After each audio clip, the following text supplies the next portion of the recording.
bismillaahi raxmaani raxiim daawadayaal kusoo dhowaada youtube-ka xaqiiqsan media fadlan sabscribe saar janalkan haddii aad ku cusub tahay like and shareta ka iloobin sidoo kalena gambaleelka furo si wararkii ugu dambeeyey ee caalamka iyo soomaaliyaba ay kuu soo gaaraan. wasiirka wasaaradda gaashaandhigga soomaaliya mudane xasan maxamed cali amar dambe ayaa xilkii ka qaaday agaasimihii guud ee wasaaradda gaashaandhigga sonkor jaamac kheyre. wasiirka ayaa sheegay in xilka qaadistan ay ka dambeysay kadib markii shirka golaha amniga qaranka lagu go-aamiyey in isbedel lagu sameeyo agaasimaha guud ee wasaaradda gaashaandhigga islamarkaana muhiim ay tahay in lala jaanqaado habraacyada cusub ee maamulka wasaaradda lagu meelmariyey shirka golaha amniga qaranka. wasiirka ayaa xilka agaasimaha guud ee wasaaradda gaashaandhigga si gumeel gaar ah ugu magacaabay warsame maxamuud xasan kaytoon.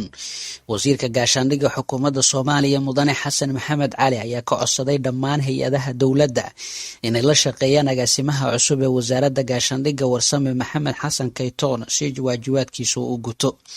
dowladda federaalk soomaaliya ayaa dardar gelinaysa tayeynta iyo tababarada ciidamada xooga dalka si loo qaado howlgal ka dhanaa ururka al-shabaab. sidoo kale agaasimaha cusub